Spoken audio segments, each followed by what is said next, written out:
경제 이슈 시작하겠습니다. 오늘은 경제 지표를 공부하는 타이밍에 필요한 내용 한번 담아 보겠습니다. 유럽의 경제 지표가 좋지 않아 보입니다.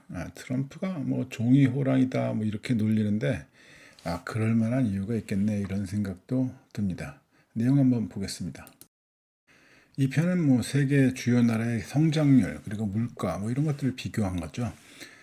미국을 보면 성장률은 아주 높지는 않습니다. 소비자 물가가 3.3, 이거 뭐 전부 다 전년 동월비 이렇게 돼 있죠. 그리고 3월 달 뭐 이렇게 했습니다. 그래서 생산자 물가는 미국이 4.0 이렇게 나왔습니다.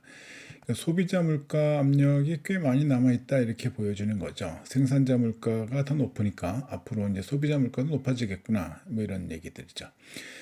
중국은 성장률이 5.0% 이렇게 나왔습니다. 아주 강한 편이죠. 다른 국가들에 비해서. 그죠? 한국은 성장률 뭐 1.6, 소비자 물가 2.1, 생산자 물가 1.5 이렇게 나옵니다. 근데 뭐 이거 수치를 어느 정도까지 뭐 우리가 딱 정확하게 뭐 믿어야 되냐 말아야 되냐 이런 거 말고요. 성장률이 어떻게 변해오느냐 뭐 이렇게 보는 게 제일 좋죠. 성장률은 그저 그런 상황, 한국의 성장률, 그리고 생산자 물가는 바로 소비자 물가로 전이되는 모습을 우리가 볼 수가 있습니다. 생산자 물가 1.5인데 소비자 물가 2.1. 근데 이제 유로 지역을 보게 되면 좀 다릅니다. 생산자 물가는 마이너스 3.0. 이건 이제 물론 이제 2월 달 수치였습니다. 근데 3월 달 소비자 물가가 2.6% 이렇게 나오죠. 성장률은 1.2. 그러니까 여기에서 보게 되면 이게 중요한 게 뭐냐면 유로존의 2월 달과 3월 달에 그 생산자에서 소비자 물가를 그 갈고 있는 것들을 보게 되면 좀 이상해 보이더라 이런 얘기입니다. 그게 뭐냐면 기업은 생산하는 단계에서 가격이 이제 떨어지는데 기업 생산이 위축되는데 소비자 입장에서는 물가가 높다. 그러니까 다시 말하면 뭐 기업은 힘들어져서 생산 활동이 위축되고 생산자 물가도 낮아지는데 소비자는 비싸게 상품을 구입하고 있다 이런 얘기죠. 이거 좋은 신호 아닙니다. 기업은 남는 돈도 줄고 있고 소비자는 부담이 남아 있다 이렇게 되는 거죠. 유로존은 다른 나라하고 비교할 때 성장도 강하지 않고 가격 구조도 좀 어색하게 꼬여 있는 상태다 이렇게 볼 수가 있습니다. 자, 이제 유로존에서 나타나고 있는 현상들 한번 파헤쳐 보죠. 첫 번째 증상을 보면 지금 그 뭘까요? 유로존의 PPI가 3.0%로 급락했다. 이게 전년비. 지금 이거 어떻게 해석해야 되느냐? 미국 생산자 물가는 4.0, 뭐 이렇게 얘기 나오고 있는데 유럽은 왜 이렇게 되느냐? 뭐 이런 얘기하는 거죠, 아죠? 지금 뭐 이런 현상 나오고 있는 거 가격 하락 압력이 굉장히 크다. 유럽에서 그러니까 공장 제조업 쪽에서 상당히 경기가 안 좋다 이런 얘기하고 있는 거죠. 그래서 이것을 물가 딥커플링, 그러니까 생산자 물가하고 소비자 물가가 따로 움직이는 그러한 현상이다 이렇게 보고 있습니다. 그 원인 이렇게 보게 되면 지금 뭐 생산자 입장에서 생산 현장에서 가격은 떨어지는데 소비자 가격은 충분히 내려오지 않고 있다. 뭐 기업 하락분을 시장에 자연스럽게 전달하지 못하는 그러한 경우도 있고 아니면 기업의 가격 경쟁력이 약화돼 가지고 뭐 어떻게 할 수가 없는 그러한 상황일 수도 있고 그러니까 뭐 경쟁 상품들 많죠. 뭐 중국에서 오는 그러한 상품들도 있을 테고 그러다 보면 얘네들은 어떻게 할 수가 없는 그런 상황이죠. 아무것도. 기업이 생산 가격을 내린다 하더라도 또 다른 요인으로 이렇게 보게 되면 생산 가격을 내린다 하더라도 지금 뭐 유류 또는 임대료, 인건비, 서비스 비용 이런 것 때문에 소비자 가격이 안 내려가는 경우도 있을 수 있습니다. 자세한 내용은 이 지표에서 모두 다 설명할 수는 없는데 아무튼 이러한 원인들이 있을 것 같다 이렇게 보게 되는 거죠. 이러한 경우에 기업은 가운데 이제 끼어 있는 거죠. 그러니까 뭐 이런 걸 뭐 이익 압박을 받게 된다. 뭐 이렇게들 설명을 하고 있습니다. 세 번째는 글로벌 맥락으로 보게 되면 유로존은 GDP가 1.2%, 실업률이 6.2%입니다. 되게 높은 거예요. 중국이나 미국, 일본 같은 주요 국가하고 비교하게 되면 그러니까 회복하는 그러한 속도가 되게 느린 편입니다. 네, 뭐 다시 얘기하면 뭐 이렇게 우리가 정리해 보면 유로존은 지금 생산 현장은 약하고 소비자 물가는 아직 높고 성장도 빠르지 않은 그러한 상태다. 이 세 가지가 동시에 보인다는 점이 가장 중요하다. 이렇게 보고 있는 거죠. 사실 이게 그 여기에서 그 제시하지 않고 있는 그러한 내용들 보게 되면 뭐 풍문으로 들었어 이런 얘기들 중에는 지금 뭐 그 유럽의 그 경기가 이 제조업이 살짝 살아난다 이런 얘기들이 2월 달에 이제 있었습니다. 2월 달에 이제 좀 살아날 수 있을 것 같다라는 기대감이 조금 나오기 시작했는데 3월 달에 바로 그냥 이란 전쟁 나오고 그러면서 더 힘들어지고 있는 상황이 아닐까 이런 생각도 듭니다.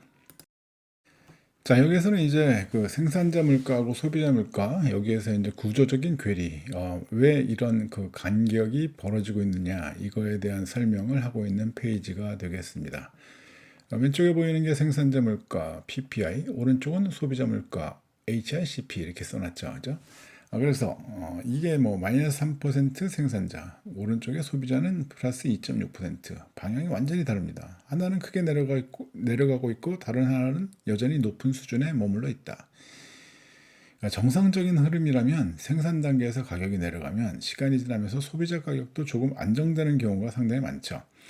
그런데 지금은 유럽은 그런 연결이 매끄럽게 일어나지 않고 있다 이런 얘기죠. 공장에서는 이미 가격이 내려가고 있는데 생활비는 아직 충분히 안 내려가고 있다 이런 뜻입니다.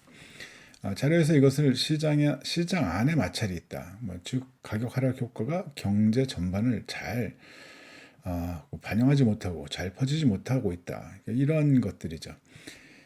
이건 기업에도 부담이 되고 가게에도 답답한 상황입니다. 기업은 가격 하락으로 힘들고 소비자는 물가 부담이 되는 거고. 그래서 이 페이지에서는 유로존 경제가 단순히 물가가 좀 높다 뭐 이런 얘기가 아니라 가격 구조 자체가 부드럽게 작동하지 않는 그러한 상태다 이렇게 해석을 하고 있습니다. 뭐 문제점 한번 파헤쳐 보면 수요 파괴 그리고 성장의 정체 이거에 대해서 한번 설명을 하게 됩니다.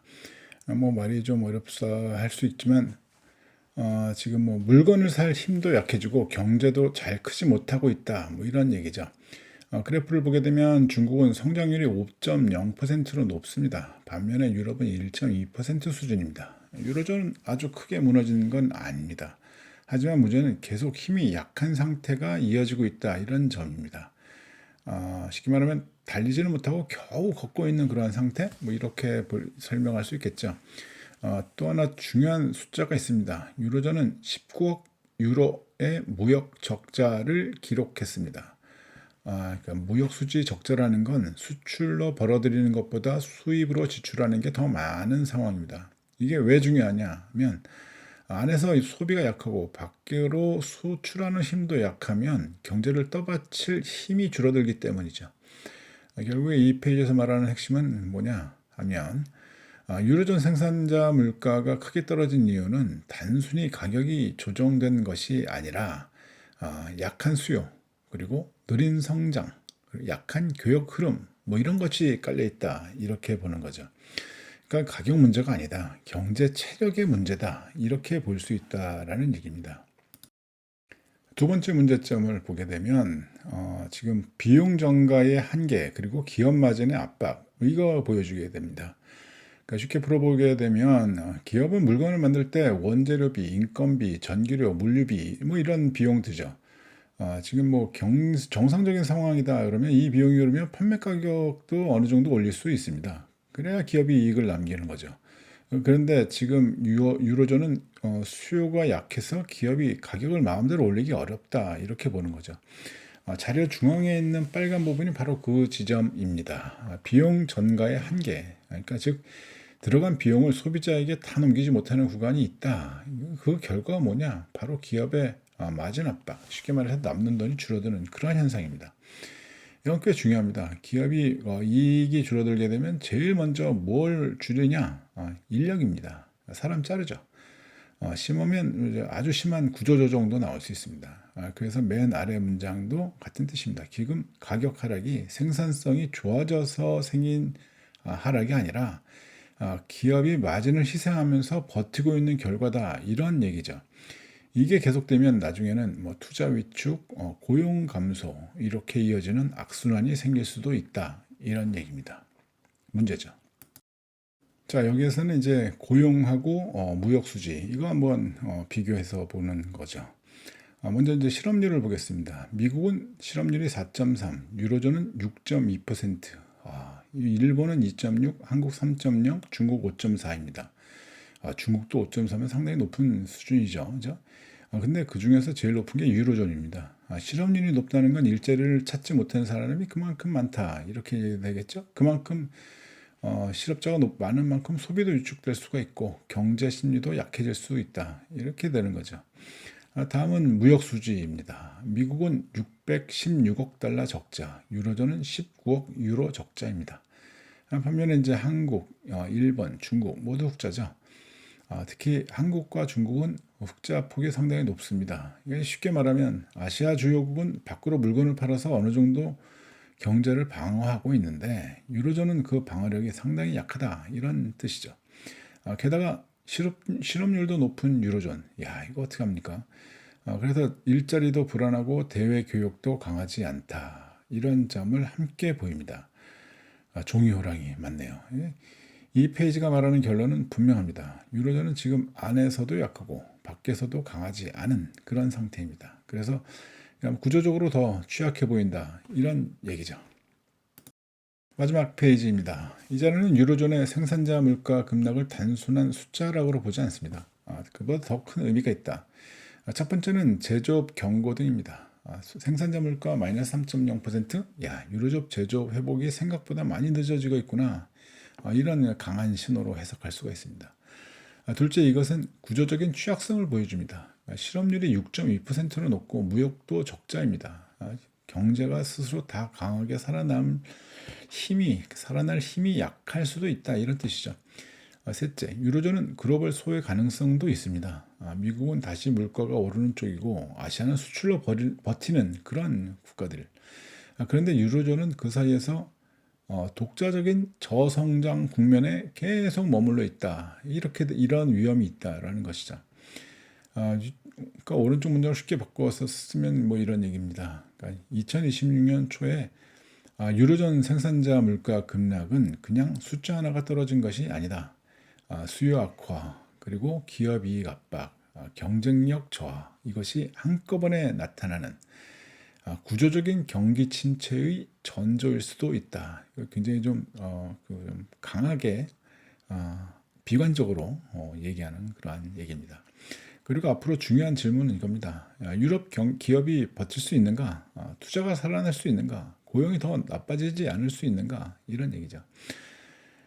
정리하면 지금 뭐 유로존에서 생산자 물가 급락은 단순한 가격 조정이 아니라 기업 체력 약화가 드러난 신호일 수 있다. 이런 얘기입니다.